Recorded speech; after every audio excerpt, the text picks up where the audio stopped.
Hi, good morning. I'm here with Bayo Onigbanjo, and he is the Director of Marketing for Zebra's Zatar Group. Bayo, good morning. Morning, how are you? Good, thank you. Want to ask you a couple questions. One of them now is, how is Zatar different from LinkOS? A lot of the partners have heard the term LinkOS, they've heard the term Zatar, and I've talked with some partners, even just in the past week or so, that thought almost the two were synonymous. Good. So first, for those that don't know, LinkOS is it's an operating system that now exists in the next generation of Zebra printers. And the beauty of LinkOS, when you think about it, is our devices are getting smarter. This printers that we're manufacturing, they're now becoming a key portion of the enterprise network, which means having an operating system on it makes it easy for us to interact with those devices, as well as for our end users to actually use the devices. Okay.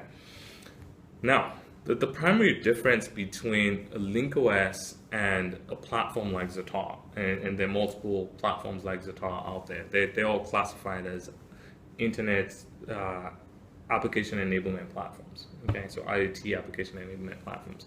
The primary difference is LinkOS is predominantly designed for Zebra printers. Okay, and it's an operating system that allows you to, like I said, interact with that printer and use that printer, and it supports some services like remote management for that device.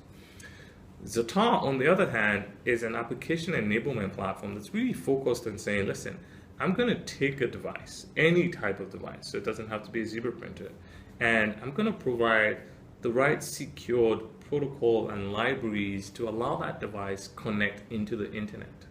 Okay, so the primary goal there on the device side is to say, I'm taking a physical device and saying this device will now become visible on the public internet. Okay, so that's one key difference. You have to think about the public internet is what you and I go to every day and type, google.com. That is a public internet. You're literally going into Google's server, but it's a public address.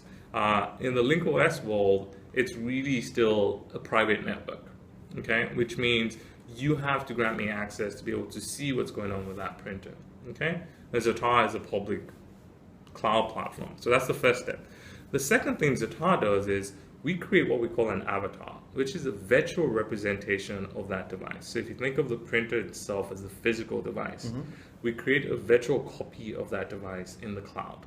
Okay, that's the avatar of that printer.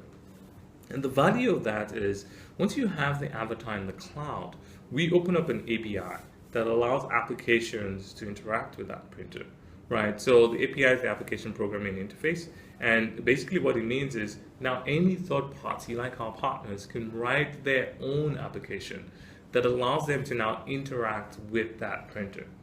Okay, one of the services they can definitely build is a mobile management, device management platform for the printer, right? So now because I have physically connected into that printer, I have some visibility into the printer, okay? So now I can see what's going on in the printer, I can send some basic commands, okay? But that's not the goal of Zatar, right? Zatar is really to start saying, I want to extend capabilities to different devices. So for example, today we support 90% of Zebra printers. So this is inclusive of legacy printers and LinkOS printers. Okay, so by default, once you connect those printers into Zatar, you have the capability to see exactly what's going on in the printer. You can run some basic commands. So within Zatar, for example, I think we can support up to 17 plus basic commands on a Zebra printer. I think LinkOS is roughly around 200, right? So LinkOS is really an operating system for that printer. Zatar is really an application enablement platform that allows us to make that printer accessible in the public internet so people can write applications that interact with that printer. Perfect. That's a good explanation. That's a good explanation. Thank you. You're welcome.